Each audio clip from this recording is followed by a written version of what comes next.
اس وقت جو وبائی مرض پھیلا ہوا ہے اس کی وجہ سے پوری دنیا متاثر ہے۔ غریب ممالک کے باسی لاک ڈاؤن کی وجہ سے دوہری مصیبت میں مبتلا ہیں، اس لیے کہ جو روز کماتے تھے اور روز اپنے بچوں کا پیٹ پالتے تھے،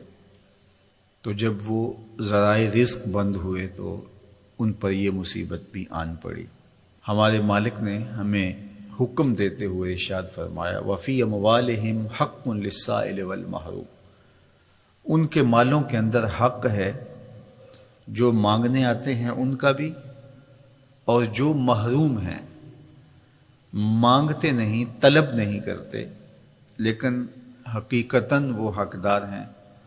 تو جو تمہارے پاس آ گیا، جہاں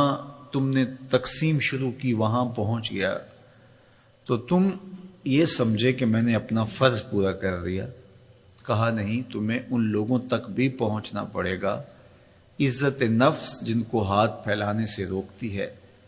اور وہ نہ روڈ پہ آ سکتے ہیں اور نہ آپ کی دہلیز پہ آ سکتے ہیں، تو آپ ایسے لوگوں کو تلاش کر کے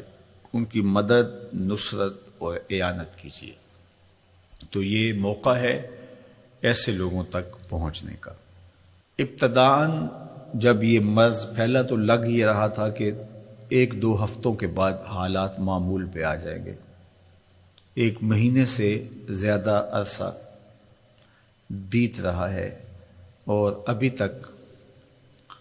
حالات جوں کے توں ہیں۔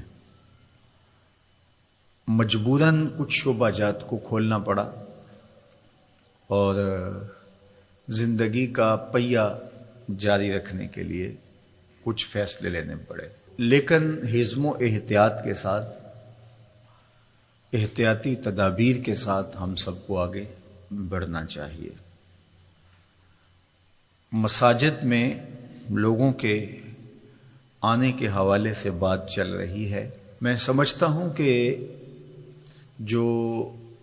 اہل علم طبقہ ہے، مساجد کے کارپرداز ہیں،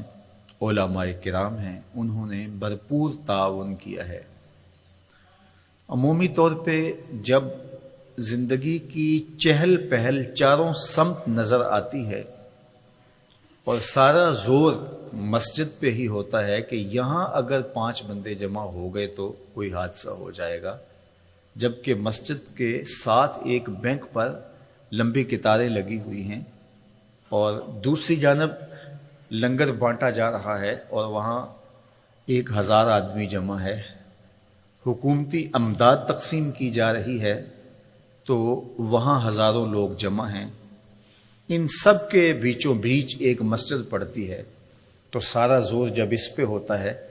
کہ یہاں اگر لوگ پہنچے تو بہت زیادہ خطرہ ہے، تو پھر لامحالہ طور پہ جذبات برانگیختہ ہوتے ہیں۔ اس لیے حکمت کے ساتھ، دانائی کے ساتھ حکومت کے کارپردازوں کو یہ مسئلہ حل کرنا چاہیے، اور علماء کرام بھی جس طرح سے تعاون کیا اور آئندہ بھی وہ تعاون کرنے کے لیے تیار ہیں، لیکن تعصب کے ساتھ، ضد اور ہٹ درمی کے ساتھ فیصلے نہیں ہوتے، اور یہ گھڑی مشکل ہے اور ہم ایک مشکل وقت سے گزر رہے ہیں۔ حالات اس کے بالکل متحمل نہیں ہیں، اس لیے سوچ سمجھ کے زمینی حقائق کا ادراک کرتے ہوئے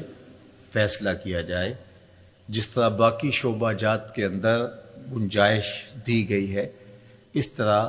مساجد کو بھی احتیاطی تدابیر کے ساتھ کھولنے کی اجازت دی جائے، تاکہ لوگوں کا مسجد میں جو رجوع اللہ کا معاملہ ہے، چونکہ آگے رمضان المبارک آ رہا ہے، پورا سال انتظار کر کر کے لوگ اس مہینے کے لیے منتظر رہتے ہیں،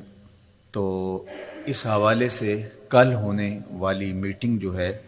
ہمیں امید ہے کہ اس